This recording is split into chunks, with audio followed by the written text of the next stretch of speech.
welcome to Guitar Gear Gyan with me, Sahil Jagtiani, where we talk about all things related to the Indian guitar gear scene. You remember this fellow? You remember him?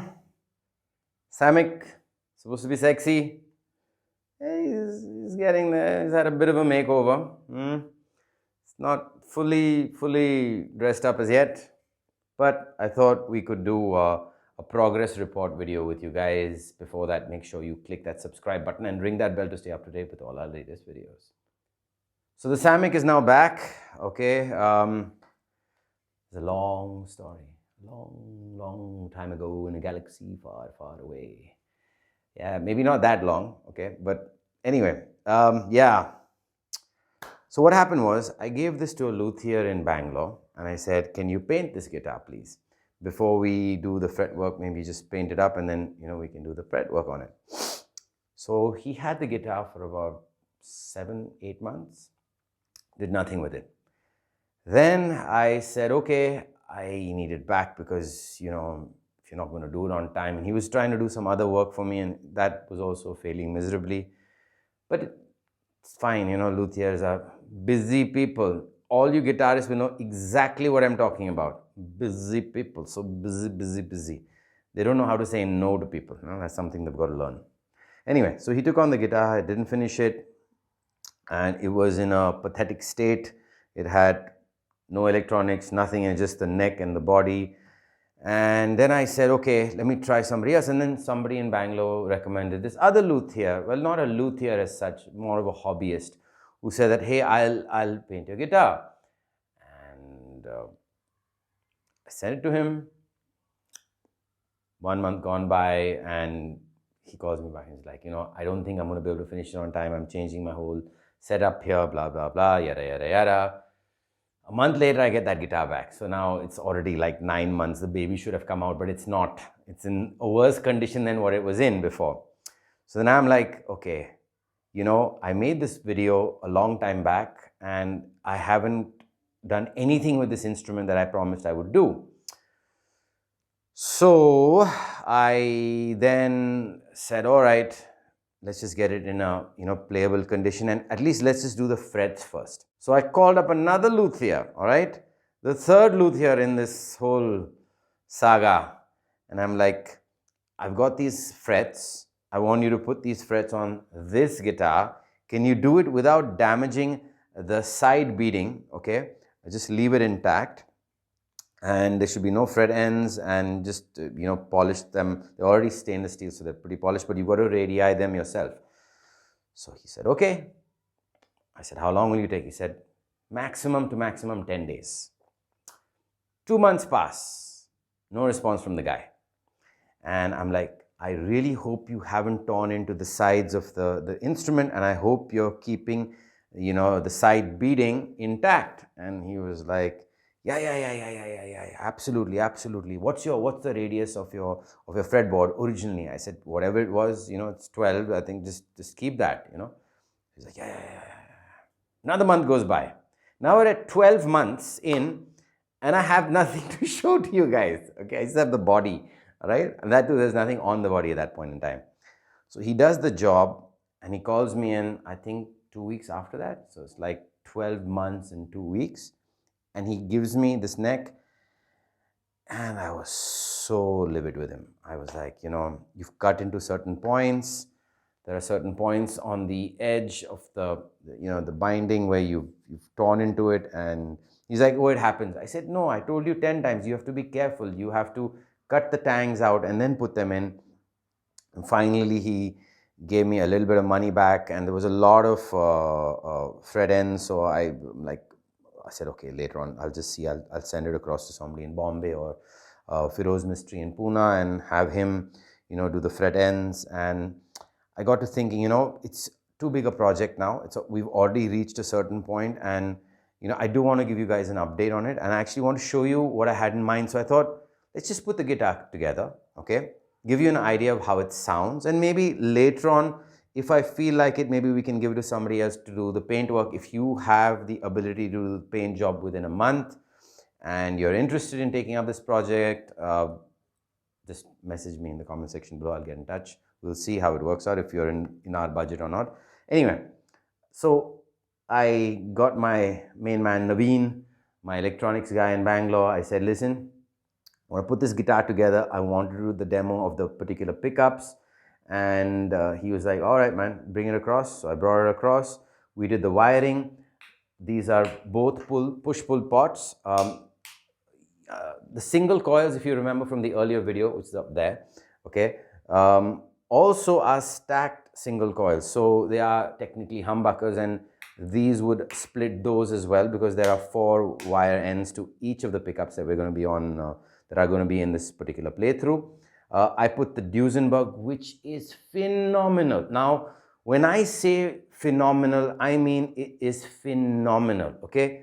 This is one of the best aftermarket trems for a Les Paul guitar, for an SG, for any kind of a hardtail guitar.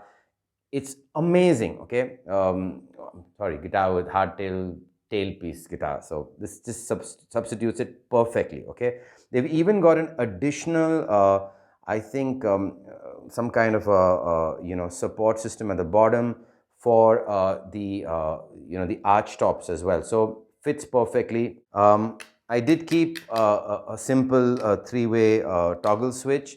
I put the Grover locking tuners on, okay, as promised. The nut, the original nut, is a graphite nut, and it's just stupendous. You don't need to do anything with it, okay?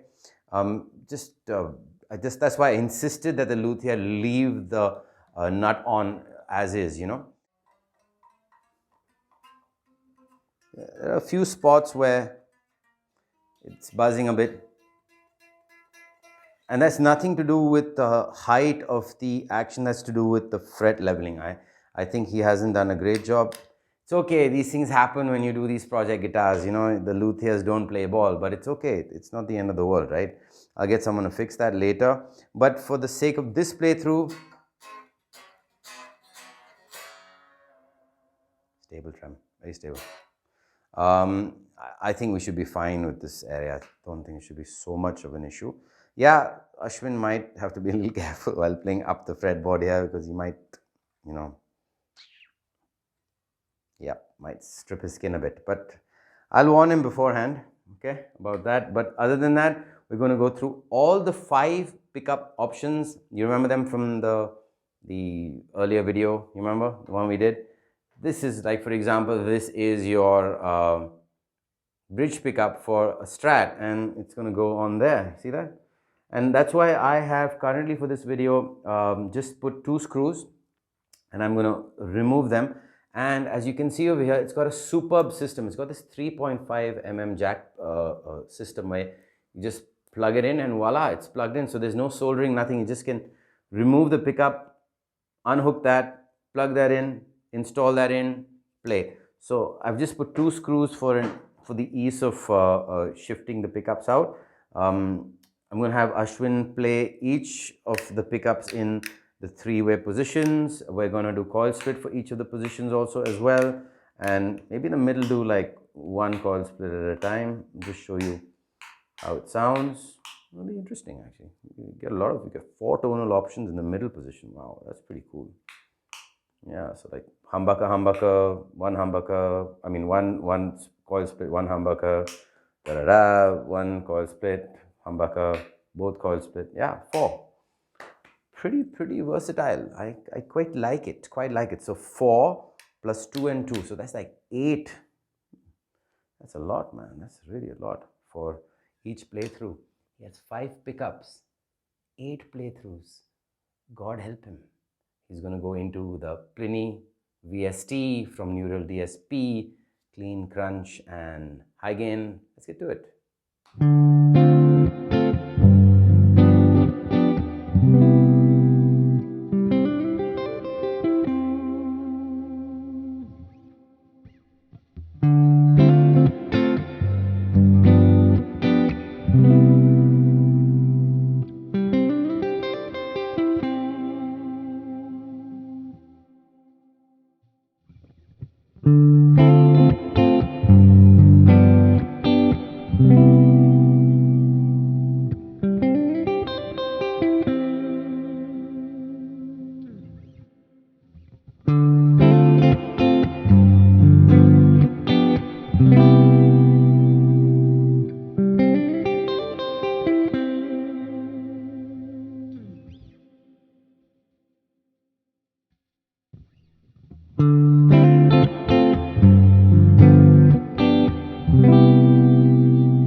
So those were the sounds of this modded sexy Samick. But you know, honestly, the foundation was already pretty strong. Samick makes some very, very solid. The Avion1 is a really good guitar, okay? Greg Bennett was a really good designer. So, you know, I'm not surprised that it's turned out the way it has. Yes, of course, aesthetically, it still has to be improved a lot. But as a core model, I think it's great. Will I keep all the pickups? Maybe not. Okay, I liked a few of them. Some of them I didn't really like so much. The humbuckers were pretty good, pretty nice. I really like those, these ones. Okay, we'll just see which ones I keep, which ones I sell. So who knows? Maybe we'll review 5 more, you know, pickups from Guitar Fetish and put them on this guitar and see how they sound. Let's see. God knows in the future what it holds for us. But yeah, expensive project to, you know, get down so many pickups and just, you know, play them on this guitar.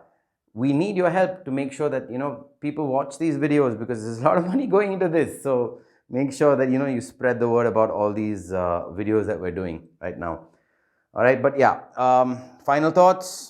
I'm very happy that I discovered these 2 things. Really, really happy. I mean, I might even get one more of these for one of my other Les Paul style guitars. Best tuners in the world. These locking tuners for, you know, Les Paul and 3x3, you know, headstock guitars. Grover tuners, you are the best. I love you. I love you. Okay, they're really good. Fantastic, fantastic. Nice pickups. All in all, stainless steel frets. Yet to do some work on them, of course, to finish it off. Will we have a part 3? You betcha. We're going to do this.